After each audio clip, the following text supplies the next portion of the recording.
एक सेठ जी बहुत ही दयालु थे। धर्म कर्म में यकीन करते थे।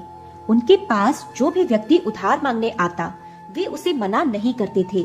सेठ जी मुनीम को बुलाते और जो उधार मांगने वाले व्यक्ति से पूछते कि भाई तुम उधार कब लौटाओगे, इस जन्म में या फिर अगले जन्म में। जो लोग ईमानदार होते वो कहते सेठ जी हम तो इसी जन्म में आपका कर्ज चुकता कर देंगे। और जो लोग कुछ ज्यादा ही चालाक व बेईमान होते वो कहते सेठ जी हम आपका कर्ज अगले जन्म में उतारेंगे। अपनी चालाकी पे वो मन ही मन खुश हो जाते कि क्या मूर्ख सेठ है, अगले जन्म में उधार वापसी की उम्मीद लगाए बैठा है। ऐसे लोग मुनीम से पहले ही कह देते कि वो अपना कर्ज अगले जन्म में लौटाएंगे। मुनीम भी कभी किसी से कुछ पूछता नहीं था, जो जैसे कह देता मुनीम वैसे ही बही में लिख लेता। एक दिन एक चोर भी सेठ जी के पास उधार मांगने पहुंचा। उसे भी मालूम था कि सेठ जी अगले जन्म तक के लिए रकम उधार देते हैं। हालांकि उसका मकसद उधार लेने से अधिक सेठ की तिजोरी को देखना था। चोर ने सेठ से कुछ रुपए उधार मांगे। सेठ ने मुनीम को बुलाकर उधार देने को कहा। मुनीम ने चोर से पूछा, भाई इस जन्म में लौटाओगे या अगले जन्म में? चोर ने कहा, मुनीम जी मैं यह रकम अगले जन्म में लौटाऊंगा। मुनीम ने तिजोरी खोलकर उसे पैसे दे दिए। चोर ने भी तिजोरी देख ली और तय कर लिया कि इस मूर्ख सेठ की तिजोरी आज रात में उड़ा दूंगा।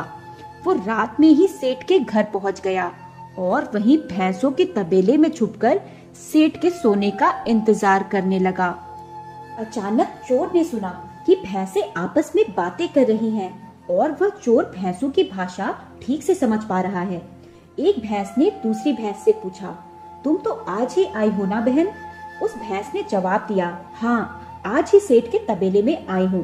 सेठ जी का पिछले जन्म का कर्ज उतारना है और तुम कब से हो यहाँ? उस भैंस ने पलटकर पूछा तो पहली वाली भैंस ने बताया, मुझे तो 3 साल हो गए हैं बहन, मैंने सेठ जी से कर्ज लिया था, यह कहकर कि अगले जन्म में लौटाऊंगी।